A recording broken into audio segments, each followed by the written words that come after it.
Welcome back, everybody, to another episode of Outside the Box. I've got a very familiar face with us today and a good friend of mine in Jamie Winship. Jamie, how you doing today? I'm doing good. It feels normal to be back.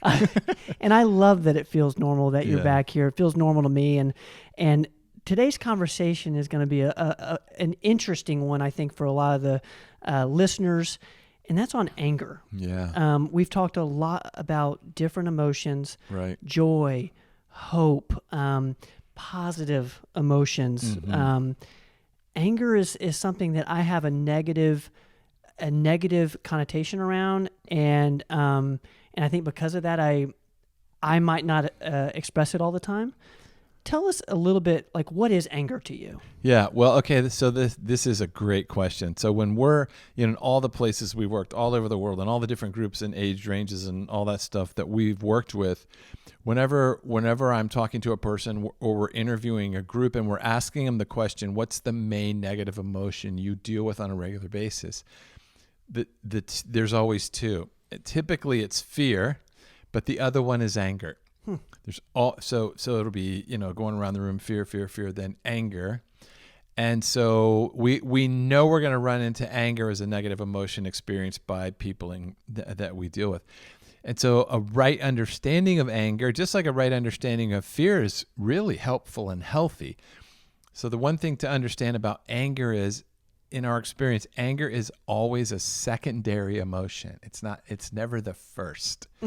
Okay. So when you're talking about anger and understanding anger and using anger in its very valuable manner, is to understand what's the emotion that precedes anger in people. So almost, in our terms at performance medicine is like finding the root cause. Exactly. So the root cause of anger would be another type. What other emotions could that be? Right. So let me say this, because I think this will be really helpful to people.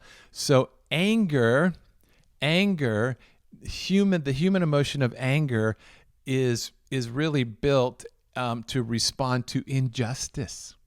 So when a person is experiencing anger, if you talk enough with them about it, the anger will be emerging from a perceived or real injustice that they've encountered. Interesting. Which is beautiful. Yeah.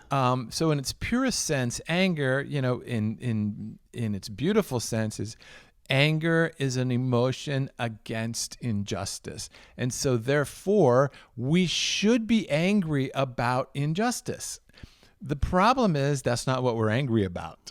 That's the difficulty. So the underlying emotion to anger is fear. So for example, if I'm walking down the street and I see a small child or someone being assaulted by someone bigger, it produces first in me a sense of fear. Okay. At what's happening.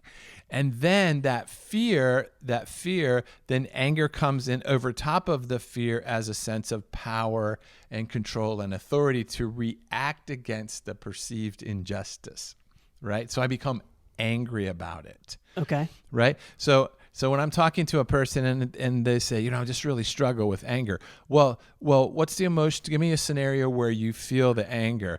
Well, like the way my boss treats me, there's the injustice. There it is, right? As soon as they say that, okay, there's the injustice. And how does it make you feel that your boss mistreats you? I feel powerless. There's the fear. I feel victimized. There's the fear. And so whenever a person feels as if they're in some kind of victim role, to have the victim identity is to believe that some other person controls my future. And that's the fear. Interesting. I honestly, I feel that. I'm sure people watching this can relate.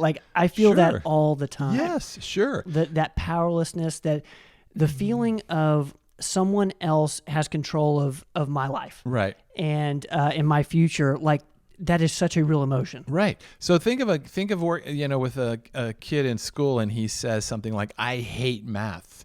He's angry. You're angry at math? Like, what's the anger about? And it's the anger that somehow this subject controls my future and I'm powerless in it. And so they'll start to avoid it. They'll start to, whatever they'll do to try and cope with the idea that I'm a victim to what math demonstrates about me, that I'm inadequate. It's really interesting. So the anger, whenever you see anger coming out, then the thing you want to pursue is, okay, what's the injustice? And a lot of times it's a perceived injustice. It may not even be real, but it's a perceived injustice. And so when the anger shows itself, we want to get past the anger into, okay, in what ways do you feel that an injustice has occurred? So really, in that scenario, the anger is just a signal. Yes. It's a signal that, okay, I've been, not to use like the triggered word. Right. I've been triggered in some way, in fear. Right. And so are you saying that anger needs to be passed up, or is there any situation where like the anger is good for other purposes besides just a signal? Absolutely. Yeah. Because so what I'm say to people is like, if you're going to be angry about real injustice. What's funny about humans is that we're angry about injustices that are just self-protection and self-promotion, and we're not angry about the real injustices that are occurring in our society. So one kind of anger, just anger that I'm a victim and I'm powerless, it turns inward and it produces bitterness, because if the perceived injustice is not addressed, then the anger is not serving its anger is present to point to the injustice, to say let's take action against the injustice, which is outward. Like human trafficking makes me so angry. Good. Racism makes me so angry. Good. So we're going to move that anger, we're going to move towards correcting the injustice that shouldn't exist. Beautiful. But if I'm just mad because I feel powerless and alone, there's no real action to take to address the injustice. So it turns inward. It's no longer addressed outward. It turns inward, and I just sit in it, and it becomes bitterness, and it turns into kind of a root of self-destructiveness. So what if there is an actual injustice done to somebody? Could they be angry, and rightfully so? Yes. Without turning inward, Yes. without becoming bitter. Right. Righteous anger, let's call it that, is a call to action against real injustice. It's beautiful. Okay. It really is. So it's called righteous anger. Well, I mean, that's, if we're going to use a term, just being mad about something. Okay. Because, I didn't get my way. That's in my brain. That's an injustice, but it's a perceived injustice. It's a very self-focused, selfish, and that anger turns inward into bitterness, right? Of course. So, but the one you're talking about, like, just thinking about poor people or right. poverty, lack of food, warfare, all this kind of thing. It's like those are injustices that we ought to collectively be angry about and actively engaged in stopping it. School shootings. We ought to be furious about this stuff. What's interesting is when you get with people, they're madder about insignificant sort of self-focused stuff than they are about real injustice that's going on in the world. How do we make sure our anger is, because I can tell, like with me in particular, I can tell real quick that most of my anger is not justified, and it comes from that place of fear. When we have, places where we really should be angry, what is the best expression of that in a way that's like healthy and is not going to turn into bitterness or hate towards other? I know a lot of times anger can divide us, injustice can divide us, yes. In a real way. Right. Yeah. So to me, it's always this sense of it's an outward call. It's a call to outward action. And I can say, okay, here's I'm angered by this injustice, and here's the steps I'm going to take to correct that injustice. And it's very other focused. It's not self-focused. It's other focused.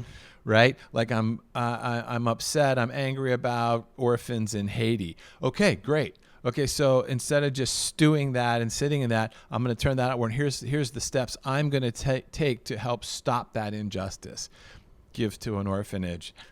go to Haiti, something like that. That's healthy. It's an outward move against injustice. I mean, that is so beautiful. And we want to encourage that kind of hostility. I like that statement. I forget who said it. It said, don't try and like things that shouldn't be liked. Like, be angry about what you should be angry about. That's the injustices in the world. Yeah. And also, like, I think part of me is like, can you be angry and happy at the same time, in terms of like, oh yeah, I think so. Like, yes. because I struggle with that. Yeah. Like, I look at an angry person, I'm like, man, kind of sucks to be them. Yes. Right. Where are situations where like you really can use the anger to make the world a better place and it not like impact your quality of life, right? Internally. Yeah, that's what I'm saying. As long as the anger is pointed outward towards the purveyors of injustice, and it's I like to do things in community. So it's like you and I or our neighborhood or whatever would say, we don't like the level of opioid use or suicide in our community. Okay, so we're angry about that. You should be angry. You should not be able to go to bed and just accept that as something that we can't change. Then you're, then you're just victims and don't. But like, we're going to turn outward as a community and say, here's the steps we're going to take to move against this injustice. But it's healthy, it's practical, and we can say this is the benefits that it's producing in our community, right? So, but we don't want to like learn to cope with that sense of injustice. We want to we don't want to, oh yeah, but we're okay with it. We want to be angry about these things. So it's a kind of healthy, joyful, we're not going to tolerate this. How can you, and I know we need to wrap up this, but we talk a lot about athletes, and because I know you work with a lot of athletes. Mm-hmm. A lot of athletes play out of anger, and they use that as energy. They use that as motivation. What's your thought with that? Yeah. Like, because I never played out of anger, but I know people who've played out of anger and fear, and they're darn good. Yeah. Yeah. I think all you have to do is go home with them, right? I think that's all you have. That's the measure of that. It's like, go home and talk to, their partner or whatever, and see if that anger is only on the field. It's typically not. Right. It's like you can't just turn that kind of drive of anger on and then turn it off. It shows itself in other places, right? In life. So it's not a healthy way to like. I would say, it's not a healthy way to be motivated, right? In terms of from an energy standpoint, right? And angry people don't perform as well, really, honestly. What would you say to somebody who maybe feels like they've suppressed their anger, maybe doesn't feel anger enough? Is that something you would talk to somebody about? Oh yeah, I would. Yeah, I would, because if it's present, it's going to show. It's going to come out in some form or fashion. So yeah, that's why we're always asking people, tell me what negative emotion, because you don't want to suppress negative emotion. Negative emotion is valuable. It's beautiful. Like the other day, someone asked me, can you be at fear and peace at the same time? Yes, absolutely. Peace is that you're moving from peace to peace in decision making, but fear points to like wrong belief and dangerous belief, but the overwhelming sense is peace. So I feel fear in this situation, but I have the peace to address the fear calmly. Interesting. Right? So the same with anger. Like, we don't want to suppress anger because it'll just boil out somewhere. So if your negative emotion, is anger, well, then like, tell me what you're angry about. And I'm telling you, it'll get to a perceived injustice. But then when you get to the injustice, is the sense that I'm trapped in this injustice for the rest of my life with no hope. That anger will turn. It could turn like homicidal. Yeah. Right. And you don't want that. You want that anger being expressed in a healthy way, not ignored, expressed in a healthy way. Okay, what are practical ways? I mean, it's how we worked with, people in terrorist organizations, is anger just being stirred up by outside organizations with the idea that unless you guys, go kill someone, this is never going to end. That's the dangerous misuse of anger. So really, it seems like use anger as a signal. address the underlying cause of that anger, Yes. a lot of times it is perceived injustice. Yes. And I'm assuming the way to get out of that victim mindset, that mindset of someone else controls my life, Right. is to go into other focused. That's right. Okay. That's right. Yeah, and that idea that the lie is that someone else can control your future. That's never true. But a lot of us, I mean, honestly, if you're in a room of any humans, at some level, all of us feel victimized by inflation, the economy. There's something, and it produces fear in us. Like there's nothing and it shouldn't be that way, and we become angry. But we don't have anything to do with the anger. Like it's just boiling over in us, and we take it out and project it in other places instead of saying, you know what, actually inflation does not control your future. Or the economy or these kinds of things. And so to address the anger into the fear, and then what's the fear based in? My belief that the economy is what determines my value and my future. That's false, and that's what you want to address. I love it. Well, Jamie, you had a book come out recently. Yeah. And I, for one, I'm going to put this up for the people on YouTube. If you're listening on the podcast, it is called Living Fearless. I am over halfway done now, and I'm using it as a handbook. Can you give me the origin story of this book and kind of what moved you to write it? Yeah, it was really just a lot of what we're talking about. Just, we were working from the police department and then overseas into the different scenarios we worked in, and it was just I'm in a scenario. I don't really know what to do. I don't know who I really am, but I'm facing these kind of issues. What's the process that a human can go through to be able to say, okay, this is the truth of what I believe about myself. This is the truth about what I believe about the situation. And how does that truth telling walk me into a greater attentiveness just in the day-to-day, greater awareness of what's happening? And then how do I access unconditional love, absolute truth in the scenario that I am, that allows me to take action steps that bring resolution and joy and peace? So it's attention, awareness, enunciation, action, all of those four kind of parts of a process together. It is the word to abide in love, to abide in joy. So it's not how do I learn to abide in love? It's abide in love and learn from it. That's the difference. Oh, interesting. I love that. Abide in love and learn from it. Right. Instead of so I opened the book talking about my field training officer in the police department. Oh yeah. And I had to abide with him every day in order to learn from him. So I wasn't learning how to abide with him. That was a simple decision. I'm going to abide with him.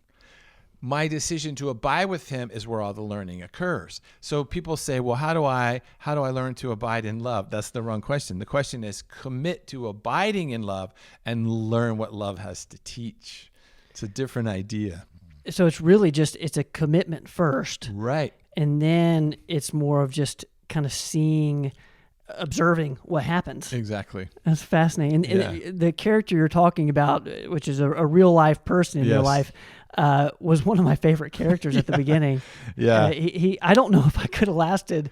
Was it a whole year? Yeah, and a lot of people didn't last with him, but as a training officer. But as I say in the book, he probably taught me more about mentoring and discipleship than anyone I've ever known, because at the end of every 10-hour shift, he would say to me, I don't think you're going to make it as a police officer. Why don't you just save us time and money and don't come back? And what he was saying to me every day was, are you going to get up again tomorrow morning and choose to abide for another 10 hours with me?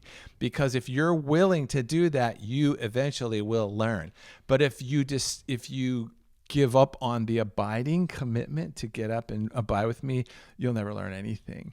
And it was such a powerful lesson to me, that when I wake up in the morning, my commitment to life is not, I'm going to learn how to abide in love each day. My commitment is I am going to abide with love each day and learn what life looks like abiding in love. When you were saying that sentence, immediately there's like a relief I felt, because again, we're all after control, I feel like. And as soon as we're able to let go and just learn, learn and observe That's as you right. go through life. Yes. I guess that's exactly what you mean by abide. Yes. Super fascinating. Living Yeah. Fearless. Where can people purchase this book? Where can Yeah, they it's get it? on Amazon, and it's from bakerbooks.com, but it's on Amazon and all the places. All the places. Guy, I've got every single version. I'm like kind of a nerd. I've got the soft cover here, the paperback. I've got the hard copy. I've got the Audible version, actually. Yeah, a whole company leadership team told me that they were doing the Audible version, and it's really been helpful to them. Yeah. I just asked them who's the reader, because I don't know. Was it somebody cool, with a British accent? And they said no. But. Guys, I would really encourage all you to go get this book. I like I said, I'm halfway through. It's already made a huge impact on my life. I'm treating it as a handbook, so do not read the book without a pen and paper next to you, because you will have to stop and you'll have to go find a pen and paper. I speak from experience. But Jamie Winship, I appreciate you getting on the show with me again. Yeah, thanks for having me. Can I go ahead in front of everybody and just say you'll come back again? Oh, yeah. Okay. I mean, we have so much to explore. We've got so much to explore. I got so many more questions, but we got to get going. Yeah. I appreciate your time today. Thank you. Guys, thank y'all for hanging out with us. This has been another episode of Outside the Box. Jamie Winship, Living Fearless. Go get it. We appreciate y'all hanging out with us tonight. Don't go away.